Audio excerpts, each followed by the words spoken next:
Hot, अब फेरि ढिँडो बनाउनु आज सुकुटी ढिँडो आयो ल। फेरि ढिँडो बन्दैछ। सुकुटी ढिँडो आयो टक्क चाहिँ ढिँडो यहाँ ढिँडो हुँदैछ। ढिँडो यहाँ पाक्दैछ, फतफताउँदैछ। सुकुटी यहाँ आउँदैछ। यहाँ चाहिँ भेजिटेबल भिन्डी हो सब भेजिटेबल तातो छ। यो सेप हो, सेप कुक हो। सेप चाहिँ नबनाउनु। सेप कुक हो। सेप चाहिँ हैन सेप खतरा हो। बनाउँछ साथीले।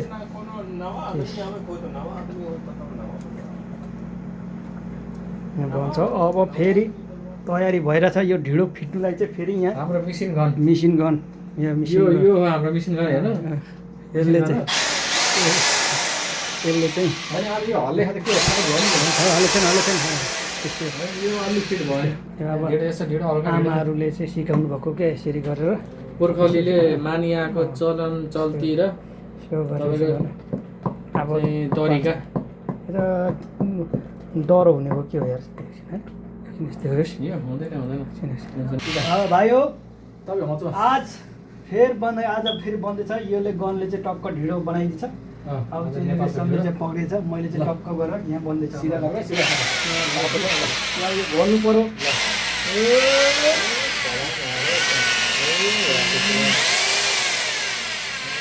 तरिका यो रहेछ नि त तरिका ढिँडो बनाउने तरिका चाहिँ गन फेरि मसिनमा टक्क फिट गरेर मदानी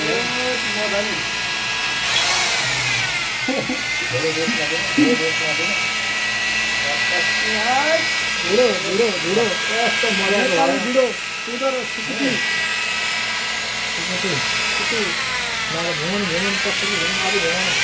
अलिकति रेस्ट कम भयो गाडीको अलिक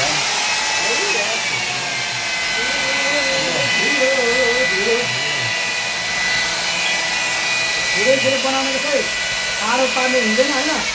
यस्तो पार्नु पार्नु हुँदैन। यसरी गऱ्यो भने उफ्रि जानेछ।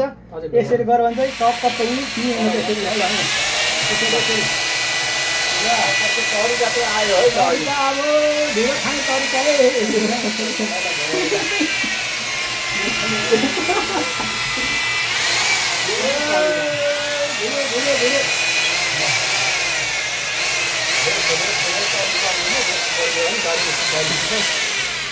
ढिँडो चाहिँ बनाउँदा यसरी नगर्नु होइन साथीहरू। यसरी गऱ्यो भने उफ्रेर कहाँ पुगिन्छ। पुग्यो आज यसरी तरिका यो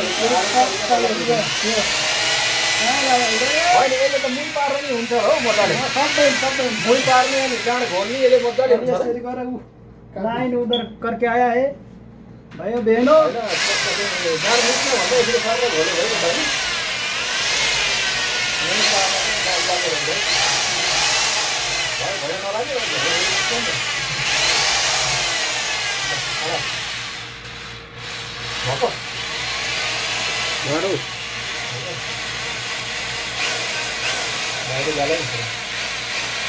हो गया भयो